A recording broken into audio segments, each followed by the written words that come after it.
جہاں پر ہر شخص پہچانا ہوا ہے اور ہر شخص اس قابل ہے کہ جس کو مرکز تعارف بنایا جا سکتا ہے، کیونکہ جو لوگ ہیں اس چادر کے نیچے وہ ایسے نہیں ہیں جنہیں کوئی جانتا نہ ہو، بلکہ پوری کائنات ان سے واقف ہے اور سب ان کو پہچانتے ہیں۔ مدینے کا رہنے والا ہر انسان ان چاروں کو پہچانتا ہے، جناب سیدہ کے علاوہ جو چادر کے اندر ہیں، بلکہ جناب سیدہ سے زیادہ پہچانتے ہیں، چونکہ بی بی تو گھر کے اندر ہے، یہ افراد گھر سے باہر موجود ہیں۔ یہودی بھی جانتے ہیں، عیسائی بھی جانتے ہیں، اور لوگ بھی جانتے ہیں ان چاروں کو، ملائکہ بھی سب سے واقف ہیں، جن بھی سب سے واقف ہیں، لیکن ان سب کے باوجود جو تعارف کا مرکز قرار دیا گیا وہ جناب سیدہ کو قرار دیا گیا، جیسا کہ کل آپ کے سامنے عرض کیا۔ اور اس بات کی بھی احتیاط رکھی گئی، جیسا کہ آپ نے آج بھی حدیث کے سامنے سنا، کہ جناب سیدہ کے علاوہ کسی کا نام تک نہیں آیا بزم ملائکہ میں۔ یہ ایسا ہی نہیں ہے، بلا سبب کوئی چیز نہیں ہو سکتی۔ اعلموا یا ملائکتی و سکان سماواتی، اے میرے ملائکہ اور اے آسمانوں پر رہنے والو، جانو کہ میں نے یہ جو کچھ خلق کیا ہے وہ انہی پانچ کے لیے۔ جو بھی ہے کائنات میں، جو بھی ہے کائنات میں، اسی پر گفتگو ہو تو پھر آج وہیں پر بات رک جائے گی۔ جو بھی کائنات میں ہے، فی محبت ہؤلاء الخمسہ، وہ انہی پانچ کی محبت میں ہے، یعنی آغاز کائنات کا بنیادی نقطہ ہے محبت اہل بیت۔ الا فی محبت ہؤلاء الخمسہ، انہی پانچ کی محبت میں، الذین هم فی تحت الکساء، کہ جو لوگ چادر کے نیچے ہیں۔ یا رب ومن تحت الکساء، ہیں کون چادر کے نیچے؟ ہم فاطمہ۔ اس کے بعد کوئی دوسرا نام استعمال نہیں ہوا، آسان تک ہے نا، ہم فاطمہ و محمد و علی و حسن و حسین، کوئی مشکل تھوڑی تھی اس میں کہنے میں۔ جس طریقے سے جناب آدم سے کہا گیا کہ جناب آدم سے کہ ان ناموں سے دعا مانگو، کون؟ محمد، علی، فاطمہ، حسن، حسین۔ ساق عرش پر وہ نام ابھر کے سامنے آ گئے جناب آدم کے، ان ناموں کے ذریعے سے دعا مانگو۔ سارے نام پنجتن کے نام وہاں موجود ہیں، لیکن یہاں جب تعارف کرایا جا رہا ہے تو کوئی دوسرا نام نہیں آنے دیا مالک نے۔ کیوں؟ ہم فاطمہ، بس یہ سارے کے سارے یہ کون ہیں؟ یہ فاطمہ ہیں، ان کے بابا، ان کے شوہر، ان کے بچے۔ ان کے بابا کون؟ نام کوئی کا ہم نہیں چاہتے کہ پنجتن کو بھی تم سیدہ سے ہٹ کے پہچانو۔ ایک صلوات پڑھیں محمد اور آل محمد پر۔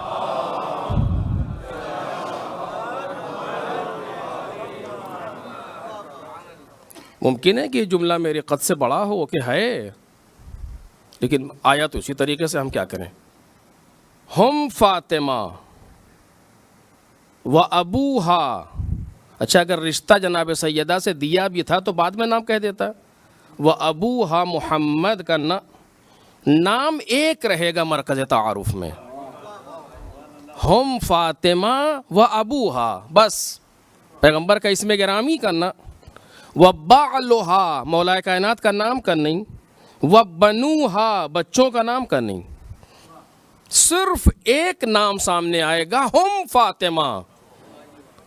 گفتگو کہاں ہے؟ مرکز تعارف۔ کب کرایا؟ جب یہ اعلان کیا کہ پوری کائنات کو ان کے لیے بنایا۔ پوری کائنات ان کی محبت میں بنی، کن کی؟ ان پانچ کی۔ یہ پانچ کون ہیں؟ ایک سے پہچانو۔